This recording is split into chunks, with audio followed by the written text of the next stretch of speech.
Paper or plastic? Sammy Hagar or David Lee Roth? A capitalist system of government or a communist revolution? These are some of the questions that have torn mankind apart since not long after Sammy Hagar joined Van Halen.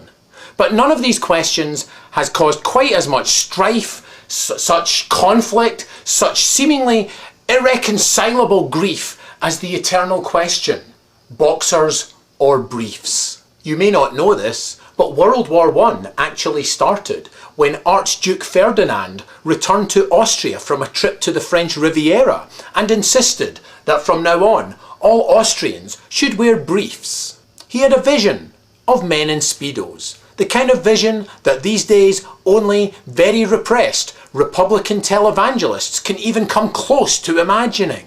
Meanwhile, Queen Victoria had transformed Victorian England by rescuing all the young boy chimney sweeps from their horrible, grimy day jobs and sending them to horrible, grimy day jobs in the boxer mills of Northern England. There, boys who'd never seen life outside of a chimney suddenly found themselves trapped in dark northern factories sewing boxers for the British Army. Now, Queen Victoria wasn't about to stand by and watch this new trend for briefs put all British underwear sweatshops out of business. And so, war was declared. It was called, I believe, the Boxer Rebellion. You can look that up on Wikipedia, okay? Since then, of course, the boxers versus briefs battle has raged on in different ways for so long that most of us can barely remember a time when the choices were not boxers versus briefs, but simply loincloth versus sunburn.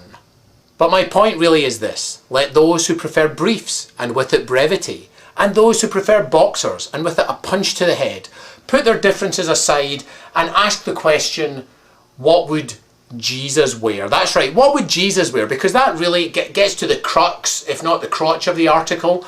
And the answer, of course, would be boxer briefs. That's right, boxer briefs. The briefs that are also boxers, the boxers that are also briefs. The paper that's also plastic, the Dave Lee Roth that's also Sammy Hagar, the metaphor that's also running out of steam. My point is this: there is a third way, there's a peaceful way, there's a way where you can be snug without them riding up, without, you know, looking like you're wearing underwear Speedos, and that is the boxer brief. So put aside the whole boxer thing, the brief thing, go with a boxer brief. These are very generic boxer briefs. I think I bought a 40 pack of them in Costco. They don't have to be fancy, they just have to be at the midpoint, the kind of coming together of the red state and the blue state, the boxer and the brief. That's pretty much all I have to say.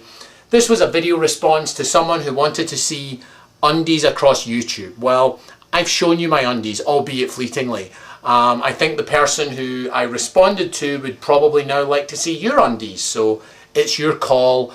If you want to get your underwear out on YouTube, all I can say is I've been there before you and it feels okay so far. You know, check back in a few hours, maybe I'll feel all kind of soiled and weirded out. We don't know. Maybe you will feel all soiled and weirded out. Who knows? That's all I have to say on the subject.